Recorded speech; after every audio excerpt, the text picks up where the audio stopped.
Hoy vamos a conversar sobre un tema bastante delicado. El tema es la esposa ramera de Oseas.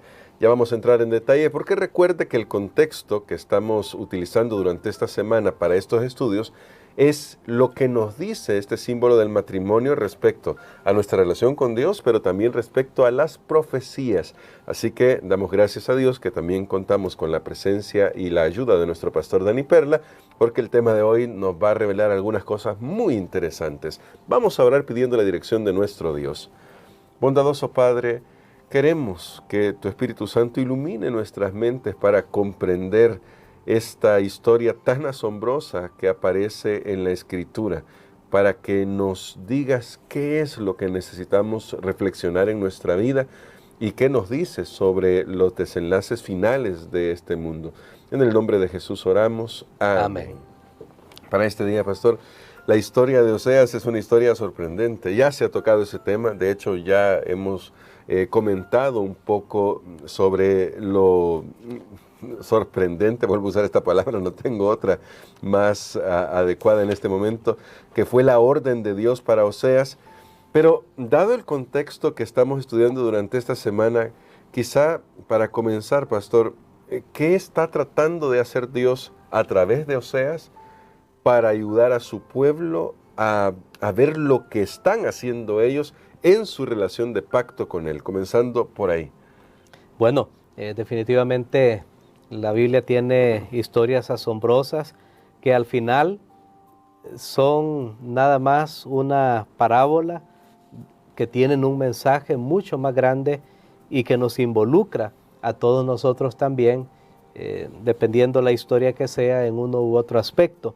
En este caso, el pueblo de Israel había ido tan lejos en su infidelidad hacia Dios, hacia el pacto que habían hecho con Dios, se habían aliado con las naciones vecinas, habían participado de los cultos degenerados que tenían ellos, esos cultos a Baal, a Astarte, quien sea otros dioses que había, dioses cananeos que había en esa época.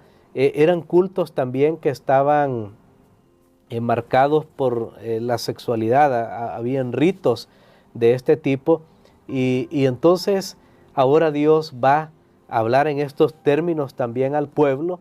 Dios va a mostrar cómo Él se siente de lo que ellos han hecho con Él y entonces en un giro inesperado le pide a Oseas, al profeta, que se case con una mujer prostituta. Esto es tan fuerte que algunos incluso piensan, bueno, ¿será que esto solo fue una parábola? Solo fue una ilustración y nunca sucedió, pero realmente no hay nada en el relato que uno pueda decir que no sucedió. Sí. Más bien, todo lo que vemos en el relato es que sucedió. De algo sí estamos seguros, Oseas no era sacerdote, porque los sacerdotes sí tenían prohibido, ellos que oficiaban en el templo sí tenían prohibido casarse con una mujer que vendía su cuerpo. Así que Oseas no era sacerdote, pero Oseas tenía que ir y por muy increíble que parezca, obedeció a la orden de Dios. Oseas no estaba casado, él tuvo que buscar, Dios no le está obligando, y esto es algo que me llama la atención. Dios no le dice, con esta persona te vas a casar, no, Él va a buscar a alguien que cumpla con esas condiciones. Aparentemente puede ser que él fue al mercado de esclavos, no lo sé, pero finalmente encontró a alguien, a Gomer. Irónicamente, ese nombre significa perfección, significa perfección. Y sé que esta historia ilustra, cuando vamos al libro de Apocalipsis, creo que es una historia muy adecuada para la última iglesia, la iglesia de la Odisea, que cree que es perfecta, que lo tiene todo, pero que en realidad en muchas ocasiones se ha desviado del propósito de Dios. Wow. Y bueno, ya que conectamos un poco con Apocalipsis, pastor, en Apocalipsis 17, tal vez no vamos a detenernos hoy porque luego vendrá un día de esta semana dedicado a eso, pero en Apocalipsis 17 se nos narra a una mujer también, ramera, y se nos habla de las prostituciones, que es un tema en el caso de Gomer, la esposa de Oseas. Entonces, usando estos elementos que tenemos acá y lo que usted ya explicaba sobre lo que los israelitas estaban haciendo y que era la razón por la cual Dios le pidió al profeta que hiciera esto, cuando queremos interpretar en la profecía bíblica este tema de las prostituciones o la infidelidad, ¿a qué se refiere la profecía bíblica? Hago la pregunta porque a veces esto puede ser un tema que resulta interesante, pero que no se comprenda a cabalidad. Ahora, sí, yo creo que hemos llegado a un punto bien interesante. Recuerden, la lección de este trimestre es una lección muy desafiante. Sí. Y es una lección que nos presenta temas que ya conocemos, que muchas veces damos por sentado, más bien, sí, que ya conocemos, pero que va a fundamentar nuestra confianza en la profecía bíblica, porque tenemos que conocer de dónde provienen realmente las interpretaciones que en el pasado se han hecho, y tenemos que estar seguros si esto es así, porque nuestra fe va a ser severamente probada. Entonces yo quiero decir, llegando a la altura de este día martes, yo quiero decir lo siguiente, que el propósito de la lección de esta semana es mostrarnos, y miren qué interesante, que aquello que se opone a Dios, aquello que quiere ponerse en lugar de Dios también, llamemos el anticristo, que es alguien que se pone en el lugar que Dios debe tener.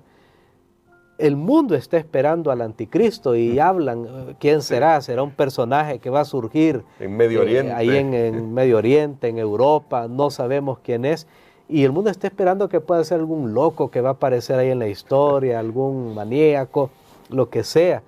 Pero entonces, al estudiar esta lección, nosotros nos damos cuenta, sorprendentemente, que el peligro está adentro de la iglesia, sí, adentro de quienes se dicen ser el pueblo de Dios. Así que noten que esto es bien interesante, porque al ir a Apocalipsis, nosotros encontramos que hay una mujer que es descrita como una mujer ramera, y es en realidad quien se opone a los planes de Dios y al pueblo de Dios, pero tiene un manto de religiosidad. Sí. O sea, no estamos hablando que es alguien, un ateo. Bueno, no sé si esto va a ser así, pero decirlo de esta manera, a veces pensamos que las peores personas en este mundo son los ateos, y sabe que aunque ellos no están en lo correcto, porque realmente Dios es real y Dios existe, pero debemos ir al otro lado y darnos cuenta que no siempre, como Jesús dijo, todo el que me dice Señor, Señor, está con Él, sí, lo conoce a Él. Entonces eso está hablando la lección esta semana, y es bien interesante que nosotros podamos comprender cuál es el propósito de mostrarnos esto, la imagen del matrimonio, luego cómo en el matrimonio se puede experimentar tristemente la infidelidad. Nosotros podemos escuchar historias de personas que dan testimonio desgarradores de cómo sus vidas fueron afectadas por la infidelidad de uno de sus cónyuges, y esto nos muestra lo que Dios sufre cuando aquellos que debemos amarlo a Él realmente nos desviamos del plan que Él tiene para nuestras vidas. Entonces consideremos eso. Sí. En Apocalipsis la imagen de una mujer debe representar a lo que está relacionado con lo espiritual, con lo religioso, pero que la Biblia nos habla que hay un movimiento religioso que lastimosamente se apartó de Dios, se separó de Dios, y que ahora usa sus influencias, porque cuando vamos a Apocalipsis encontramos que usa ahora este poder, que incluso es descrito como Babilonia también, y llama la atención porque Babilonia tenía el famoso río Éufrates, que era una fuente para ellos de estabilidad. Ahí tenían agua, entonces prácticamente, aunque los asediaran, era una práctica común en el tiempo antiguo, ellos tenían todo lo que necesitaban para su supervivencia.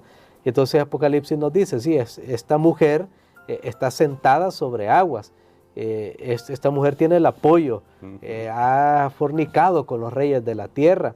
Pero recuerden, una mujer que se viste bajo un manto de religiosidad, después aparece sentada sobre una bestia que representa los poderes políticos de este mundo. Entonces, tenemos aquí un sistema religioso, hermano Gerson, que la Biblia nos está hablando, que se desarrollaría tanto por el apoyo de los poderes políticos de este mundo y más bien dominándolos, porque dice que ella está sentada sobre la bestia. Y entonces tendría también, por otro lado, un manto de religiosidad, y de esa manera haría que el mundo siguiera sus dictados, que lastimosamente al final están en contra de la palabra de Dios. Oye, eso es tremendo, para que vea que hay todas estas conexiones y por qué es importante dedicarle tiempo a estas historias en el Antiguo Testamento, que son historias reales, sucedieron, pero que tienen esos niveles de significado que nos ayudan a ver qué sucede hacia el final. Pero pastor, me gustaría terminar con una nota positiva, en el sentido de que cuando vemos el caso de Oseas, vemos a un hombre que también actuando en el nombre de Dios, redime a su esposa. Luego la historia pareciera como que las cosas terminan bien, al menos así lo percibo yo. ¿Y qué nos dice eso sobre el hecho de la gran obra de Dios para redimir a todo aquel que acepta el precio pagado por nuestro rescate y que acepta volver al pacto de fidelidad con Él? Hay una visión que tuvo Ellen White que a mí me impactó mucho en el año de 1863. Esta visión aparece en el primer tomo de una serie de libros que se llaman Testimonios, y allí ella narra cómo, bueno, en esa época había una guerra civil en Estados Unidos, y entonces a lo lejos tal vez se escuchaban algunos cañonazos o se sabía de lo que estaba pasando, y era un recuerdo que estaba en guerra, y ella ve a Jesús. Entonces luego es transportada en visión y ella ve a Jesús como que está herido en el campo de batalla. Lo ve, sus vestiduras desgarradas, pero esas vestiduras representan la infidelidad de su pueblo, y él está sangrando, está desgarrado, representa tristemente lo que los seres humanos hemos hecho a él, pero que en medio de eso sus manos, ella las ve, que están preparando un ramo de flores para la boda que se describe, como veremos más adelante en Apocalipsis del capítulo 19 en adelante. Wow. Y entonces a mí me conmovió esa escena. Imagínense lo que Ellen White pudo haber sentido cuando ella en verdad pudo ver ya todo esto en acción.